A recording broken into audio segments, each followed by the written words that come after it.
combination of both of our worlds. Yes, we're putting our worlds together. Okie dokie. All right. When psychics and mediums collide. Yes, it's Red.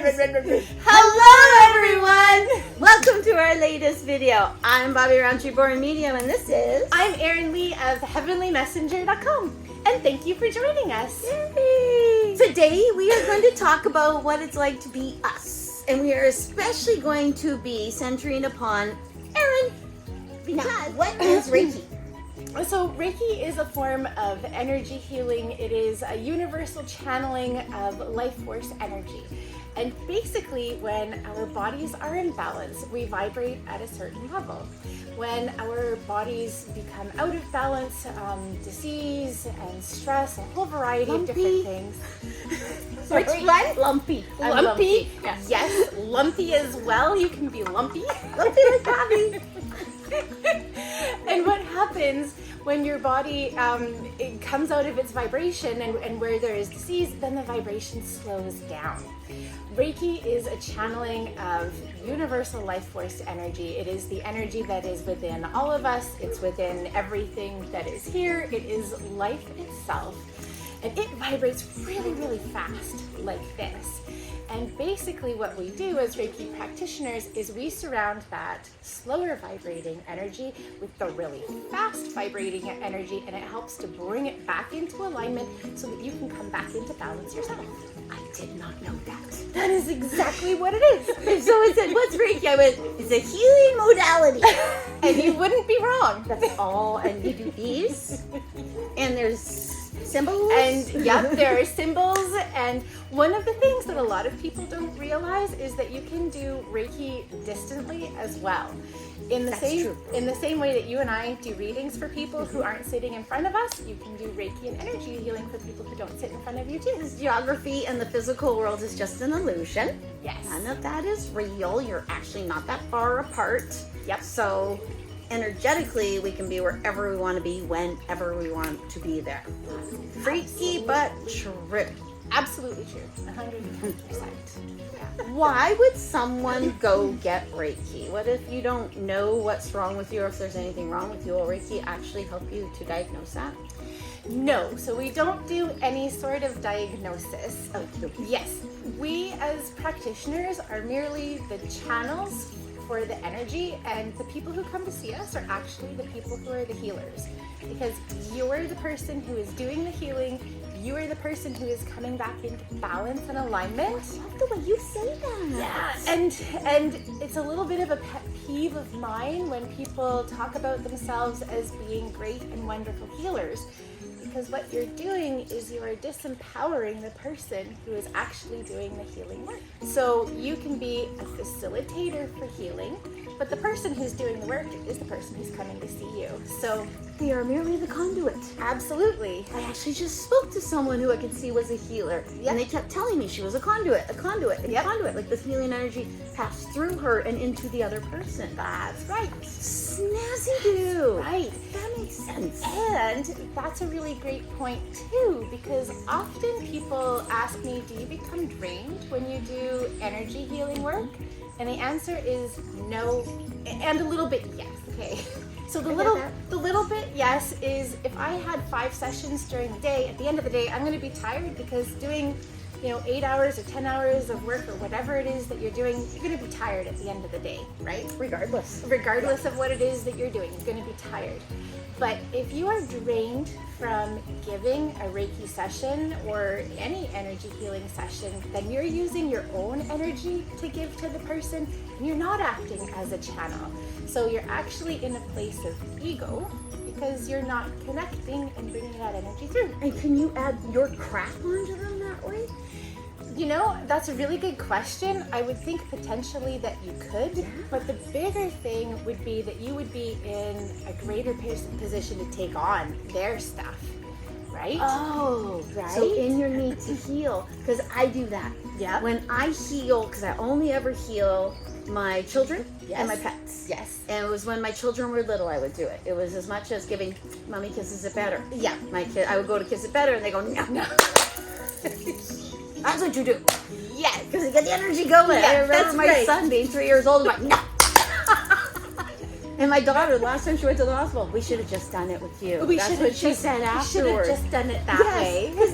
Because they know it's true, and they trust their mommy, and their crazy mommy used to do this to them. What the hell was my point? My point was that in order to get the pain out of them, I say, let me feel the pain pass through my hand and into the ground. That's what I do. Yes. Because I am insecure and I want to know I'm pulling the pain out. So that's okay to do?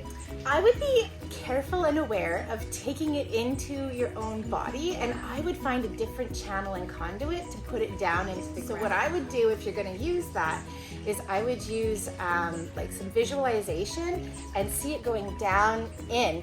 And maybe what mommy's hand is doing is she's acting as the thing that's pulling it out. Like if you think of siphoning gas, because obviously we all siphon gas at one point in our life. Siphon gas, right? I've never. I watched it. I haven't either, so it's a weird reference to use. but if you watch somebody siphon gas, you'll see them that they suck on it initially to create the vacuum, and then the gas, you put it down and the gas comes out. Well, the same would be true for the pain. If you're wanting to pull something out, act as the vacuum to pull it out into ground. I'm learning so much right now. I know. That's how I do things. She's low. I was hollow. Okay. So, all right. So that's okay. And so because I am one of those people who I have to have my evidence, or I can't, like, you have to show it to me because I say give it to me like I'm 5. That's what I always say to them. Yeah. So I don't have to actually have the pain go through my hand anymore. I could say, show me the pain as red coming out, going into the ground. There you go. I like that. Actually, usually pain is orange, to be honest. Oh, interesting. Yeah. Sickness is yellow. Yeah. And I honestly think that's because of the cancer ribbons. Right. I think it's given me a visual association with cancer and illness and yuckiness. Interesting. Yeah, I think. Cool. So what color do you see for healing? Green. Green. Nice. See, and the yellow could be solar plexus chakra. Yeah. It could be someone's inability to see what they're able to do. Yes, because that's all about me and my power and what I can bring out. Yeah. Ooh. Oh, we're interesting. We're getting layers. Big time. Oh my gosh, this is going to have to be a whole bunch of videos.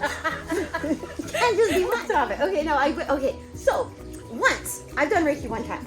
Yes. And I very selfishly, when I was doing this Reiki, because I went to a birthday party, and the birthday girl wanted everyone to do Reiki on her, and I did not know this. It was unbeknownst to me, and I was the only one who was not a Reiki master. Yeah. So they gave me a quickie attunement. Cool.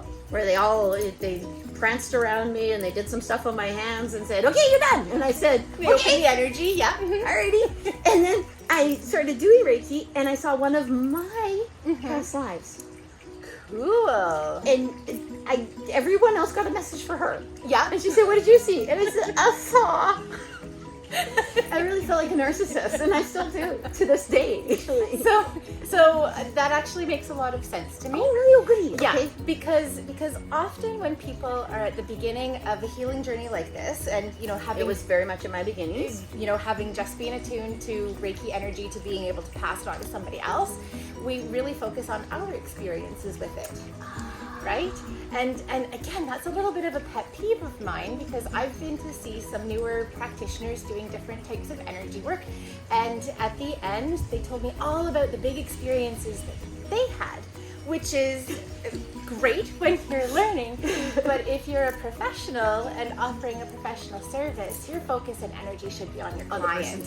Yes, absolutely. So, I mean, it totally makes sense to me, because you were just doing it out of love as a friend, and you weren't a practitioner. Well, and sometimes too, I know in my readings, I come up with my own readings, because they say, okay, this is what's going on in your life, and then I can actually compare it to what's going on in my client's life, and it gives me a deeper insight. Yes. Because I know how I feel in that sort of way. Absolutely. And what's funny too is, because is Reiki of Chinese origin? It's Japanese. It's Japanese. It's Japanese. Holy crap, I've been saying that wrong all this time. I'm sorry. Yes. Yeah, so Reiki It's Japanese. It is Japanese. I'm a bad human being. Oh my god. When we know better, we do better. Now I know better. You know better. So now somebody's going to ask Bobbi tomorrow, where does Reiki come from? And she'll say, Japan. That's right. Because when you know better, you do better. Do you want to do a sign off and then Yeah. and we're gonna do this again, right? Yeah. I This think, was ever so much fun. I think I see this going terribly, but we did the opening like this. Oh, we're gonna do the namaste. Should we do the close like this? We can. We usually go namaste. Oh, I like it. Okay, yeah, let's do namaste. Yeah, because I they're like namaste. closing off like it's a yoga class. Okay. Because Aaron used to do yoga with me. And needs to get. I still have your mat. Oh, cool. Yes. Cool. Yeah. Yeah. And that can be your platform. I when should you get come back do to yoga. it. I need to come back. To Everyone needs to do yoga. Everyone needs to do yoga. Everyone in the world. Everyone needs to meditate. Everyone needs to meditate. Everyone needs to learn to listen to their intuition. Yes, and everyone needs to love. Yes. Don't be a pain in the head. Yeah. 1, 2, 3. Namaste. Namaste.